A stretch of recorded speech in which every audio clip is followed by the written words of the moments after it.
Hello, Lucy here, and if you have been following my journey for a while, you'll know that I love to create little videos like this just for you to come to your inbox to give you an insight into the really special details that I add to my paintings and that I'm going to share with you tonight, and the stories behind, what inspired me to do it, why did I create them, because although I have a theme of nature, particularly birds, throughout my work, there's always kind of a new spin or a slightly different angle that I'm adding to the piece to make it a little bit new. So tonight I'm sharing my Christmas collection with you that I've called Unfurling. So that involves 7 pieces that you'll see are very much have a theme, and I'll talk about that in a minute. And then there's 2 other pieces that were featured on my Christmas cards, so they're a little bit different in the sense of how they've been finished, but they were the two-end fantail with the pahurikawa on the golden perches. So I'll share all of these with you now, but I'll start with the Unfurling collection, and I guess the inspiration behind this is the fern. If you're a Kiwi like me, you know how symbolic the fern is to our country, but I think also the meaning behind it of strength and new beginnings, I think, has felt really symbolic of wanting to perhaps leave what has felt like a bit of a chaotic, crazy year in this world and move into something new and beautiful and exciting next year. So these represent that. They're a really beautiful journey for me to go on, in the sense of creating these. I hadn't created for a while when I started doing it, and they just came together, which was a really, it's very meditative when I paint. So I'm going to share these with you now. 3 of them are larger A4 paper pieces, and the other 4 are smaller A5 sizes. So I'm going to give you a sense of how big those are. And I've actually added a mat board to all of these, so they're ready to frame, and it just makes them look more special and more beautiful once they're on the wall. And I'll give you an insight into the framing as well. But I'm going to just start with the larger works.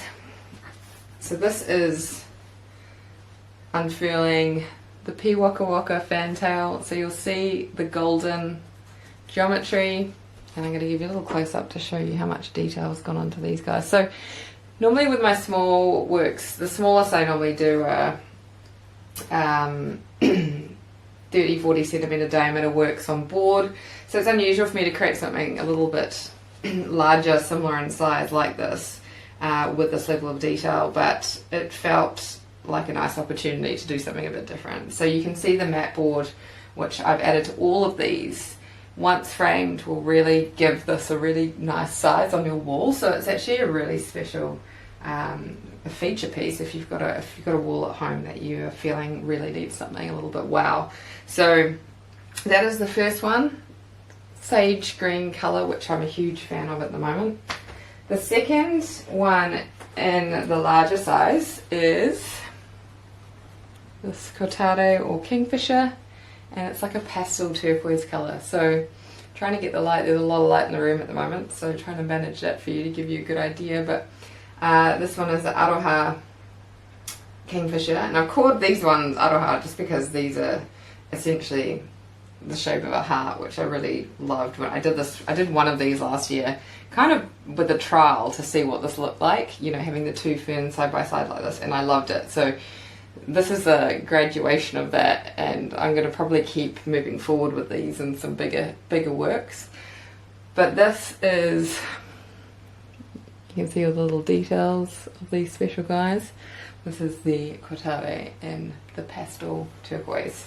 The third bigger piece is the tui. So I've never really used this colour before. It's ultramarine with a lot of white in it, so it's really given it a pastel tone. But to give you a bit of a concept of what the base colour is, it's this vibrant, amazing blue, which I love, and I've been exploring a little bit, and I felt that the tui with the greens actually contrasted really beautifully with this. It's almost like a purpley indigo colour once you add a lot of the white to it. So again, this is aroha tui in pastel ultramarine, and you can get a feel for the gold accents on the fern there.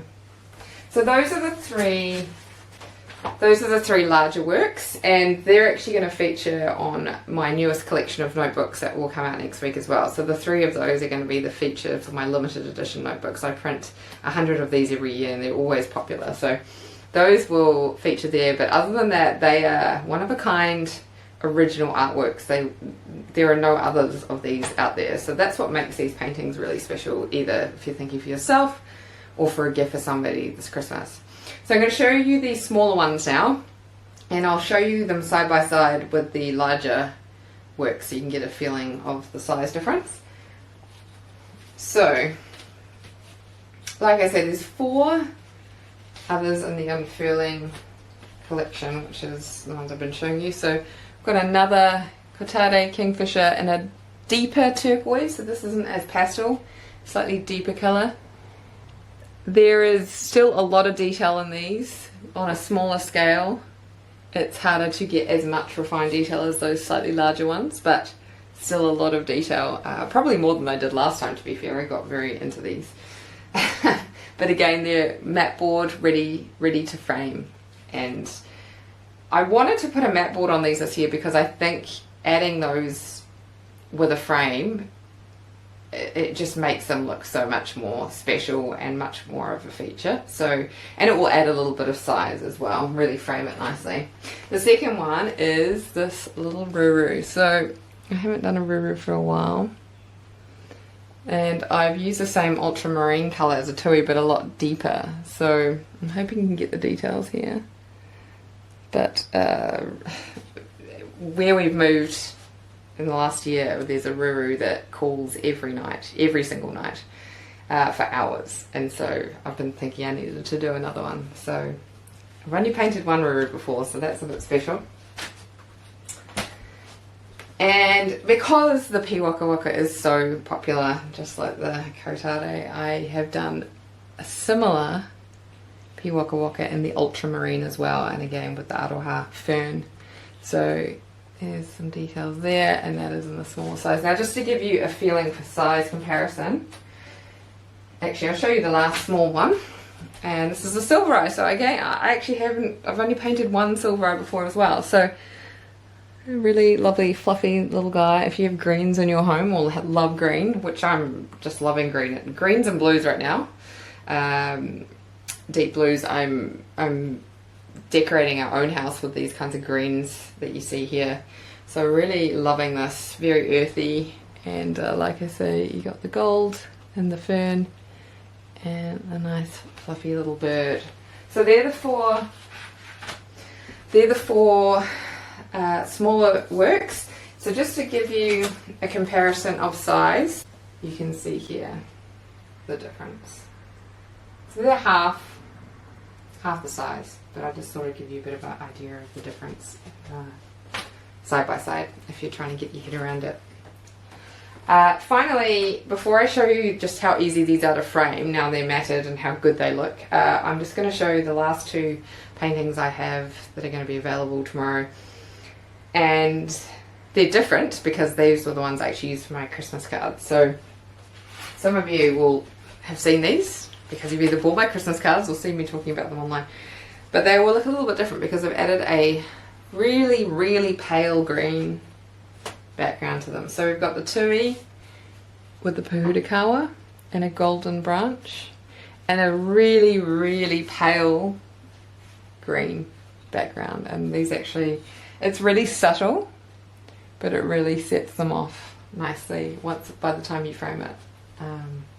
Yeah, these will be really stand out, the birds on the page, and again the Waka Waka, the fantail.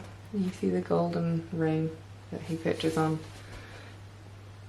There you go, you can give an idea of that one. So all of these, like I say, have a mat, and they will have a foam backing fixed, so they will be fixed in place, nice and safe for when you frame. And like I say, now I'm just going to switch frames here and just show you how easy it is to actually put a frame to these. They're in standard sizes and how good they actually look. Okay, I was going to do a bit of a different angle, but I'm just going to work with the light here. It's much better. So I just wanted to share with you how simple it is, like I say, if you decide to purchase one of these, how easy it is to frame and make these look beautiful. So we'll take one of the small A5 works, and this mat is ready for an 8x10 frame. So this is a very standard size. Now I picked up a nice quality frame from a company called Factory Frames here in Auckland. So if you're in Auckland, you're probably, or might have heard of it. But like I say, 8x10 is a very standard size. So they are literally ready. This one has a foam backer in the back. I'm just going to show you how good these can look. I've literally just taken the back off. I'm popping it into the frame. I'm not going to properly obviously do it up and take all this time right now, but I'll give you an insight as to how good these can look once they're done. So you'll see that they're kind of immediately transformed into something that looks really quite special. This is not UV glass, you can see the reflection going on. So if you really want to look after an original work, you can get a frame with a UV piece of glass in it, which means it will protect the work and also deal nicely with reflection. You won't get reflection, so that's something you can also choose to do. But I just wanted to show you how simple that was, and how, like I say, the mat really just adds another level to how good they can look. And finally, this is an 11x14 frame. So this is for the A4 piece. And again, the mat board has been cut specifically to fit straight into this. So again, this one has a foam backer in it. You will get a foam backer with the piece all ready to just pop straight in. I normally do this on the table, but I'm not getting very good light over there right now. So again, you just grab your painting, pop it in the front like this, fix however the fixings are in the frame that you've chosen. Again, this is a Factory Frames frame, and I'm just a huge fan because they're really good quality and look really nice. But again, you can see here, this ends up being quite a special piece of art once it's all framed and ready to hang. So that bigger size really does, if you have a wall that you're thinking, oh, I'd love something special and unique here, this is a really good size. So I hope you found this useful, just to get a bit more of an idea of, I guess, the meaning and the details and how nice these can all look once they're up on your wall. Like I say, at 7 o'clock tomorrow you'll get a link, sales page, to purchase one of these. And like I say, last time they sold out in 2 hours, so probably best if you've got your own one to get in quick. Some of you missed out last time, we're devastated, so hopefully you are in there first this time around. Whether you purchase or not, I hope you enjoyed the stories and a little bit more insight as to, you know, why I paint and how I put them together and how they look. So either way, thank you for following on my journey. As always, it means so much, and yeah, I will see you very soon.